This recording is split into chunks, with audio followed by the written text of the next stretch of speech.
महत्व आहे. हा धाडसी निर्णयामुळे कुठेतरी विरोधकांना चपराक म्हणता येईल आणि येणाऱ्या काळात पुन्हा हा देश आता प्रगतीला जाऊ शकतो. खरं म्हणजे हा आपण म्हणतो नवा भारत आहे, जे आदरणीय प्रधानमंत्री महोदयांच्या नेतृत्वाखाली देश पुढे जातो आहे आणि देशाचा डंका संपूर्ण जगात वाजवला जातो आहे.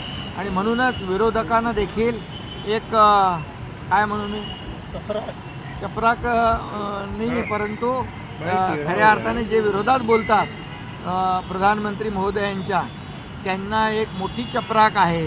कारण राजकारणामध्ये नरेंद्र मोदीजी काम करत असताना देशाच्या विकासाचा विचार करतात, देश आर्थिक महासत्तेकडे नेण्याचा विचार करतात आणि त्याचबरोबर विकसित भारत 2047चं स्वप्न पाहतात. परंतु दुर्दैवाने त्यांच्यावर नेहमी देशामध्ये आणि विदेशात गेल्यावर राहुल गांधी असतील आणि त्याचबरोबर त्यांची इंडिया अलायन्स नेहमी टीका करत असते, हे दुर्दैवी आहे. परंतु काल परवा बिहारमध्ये देखील नरेंद्र मोदीजी यांच्या आईवर देखील टीका केली. ही एक निंदनीय आहे, अशोभनीय आहे, दुर्भाग्यपूर्ण आहे.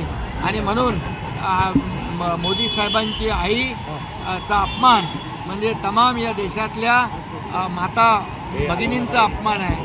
आणि या ठिकाणी तमाम माता भगिनी याचं चोख उत्तर या ठिकाणी विरोधकांनी देतील. आणि नरेंद्र मोदीजी यांच्या पाठीमागे अनेक आशीर्वाद आणि पाठिंबा या सर्व माता भगिनींचा राहील. सर शिंदे साहब एक सर हिंदी में यही बोल दीजिए सर, जीएसटी किस तरीके से कम की गई है? जीएसटी को लेकर जो फैसले लिए गए हैं, एक बहुत बड़ा फैसला जी जीएसटी के माध्यम से हमारे देश के प्रधानमंत्री नरेंद्र मोदी जी ने लिया हुआ है. अभी आने वाली दिवाली जो है, दिवाली हमारे सभी देशवासियों की खुशी में होगी, आनंदमय होगी. आता isakal.com आहे देशातील नंबर 1 ची मराठी न्यूज वेबसाईट. प्रत्येक अपडेटसाठी isakal.com ला नक्की भेट द्या.